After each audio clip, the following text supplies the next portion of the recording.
കെറ്റിലിനകത്ത് എങ്ങനെ മോര് കറി വെക്കാം എന്നതിനെക്കുറിച്ച് നോക്കാം. അതിന് ആവശ്യമായ സാധനങ്ങൾ: വെളുത്തുള്ളി, ഇഞ്ചി, പച്ചമുളക്, ചുവന്നുള്ളി, കടുക്, ഉലുവ, മുളക് പൊടി, മഞ്ഞൾപ്പൊടി, തൈര്. കെറ്റിലിനകത്ത് ഒരൽപ്പം വെളിച്ചെണ്ണ ഒഴിക്കുക. കെറ്റിലൊന്ന് ചൂടാക്കാൻ വെക്കുക.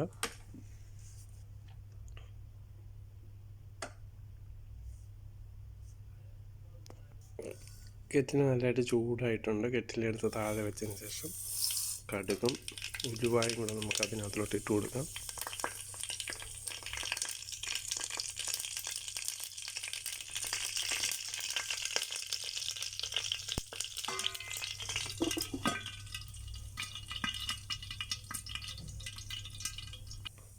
ഇത് താഴെ വെച്ചിട്ട് നമ്മൾ ചെയ്യുന്നത്.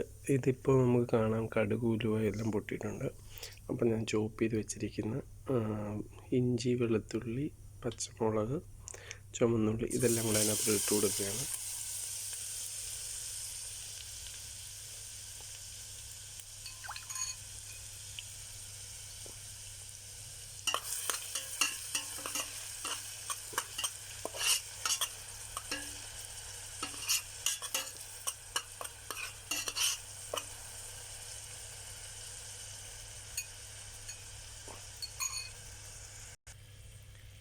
എനിക്കിപ്പോൾ കാണാം നല്ലതായിട്ട് ഇഞ്ചിയും വെളുത്തുള്ളിയും അതുപോലെ തന്നെ ഇതെല്ലാം മൂത്തിട്ടുണ്ട്. അതിനകത്ത് ഞാൻ ഇപ്പോൾ ഉപ്പിട്ട് കൊടുത്തിട്ടുണ്ട്. ഉപ്പും എല്ലാം മൂത്ത് വന്നിട്ടുണ്ട്. നമുക്കിതിനകത്തിലോട്ട് അല്പം മുളക് പൊടി, മഞ്ഞൾപ്പൊടിയും ചേർക്കാം. ഇതിപ്പോൾ എല്ലാം മൂത്തിട്ടുണ്ട്. ഇഞ്ചി, വെളുത്തുള്ളി, മുളക്, പിന്നെ നിങ്ങൾക്ക് കായം ഓപ്ഷണലാണ്. നിങ്ങളുടെ കയ്യിൽ കായം ഉണ്ടെങ്കിൽ കായം ഉപയോഗിക്കാവുന്നതാണ്. ഇപ്പം ഞാൻ ഇതിനകത്തോട്ട് നമ്മൾ മോരിനകത്ത് എന്തോരം ചേർക്കാൻ വെള്ളം ആവശ്യത്തിന് വെള്ളം വേണം അത് നമ്മൾ ഇതിനകത്തോട്ട് ചേർത്ത് ഇതൊന്ന് തിളപ്പിക്കാം നല്ലതായിട്ട്.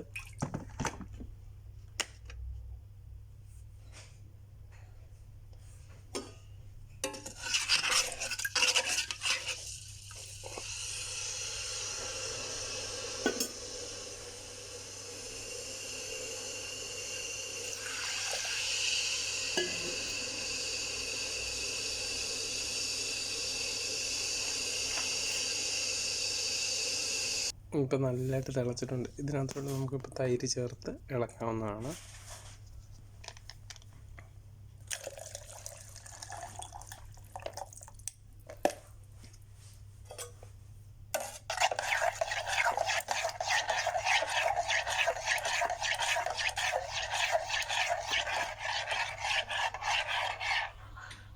ഇത് ഞാൻ വീണ്ടും കെറ്റിൽ ഓണാക്കി അല്പനേരം ഒന്ന് ഇളക്കി കൊടുക്കുന്നുണ്ട്. കാരണം ഇതിനകത്തൊന്ന് ചെറുതായിട്ടൊന്ന് ആവി വരണം.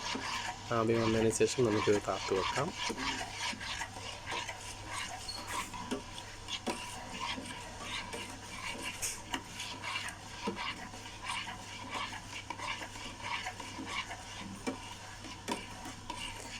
കാരണം നമുക്ക് ക്യാമ്പിലൊക്കെ ഉള്ളവർക്ക് കുക്ക് ചെയ്യാൻ പറ്റുകയില്ല. നമുക്കെല്ലാവർക്കും വെളിയിൽ നിന്ന് മാത്രമേ ഫുഡ് കഴിക്കാൻ പറ്റത്തുള്ളൂ.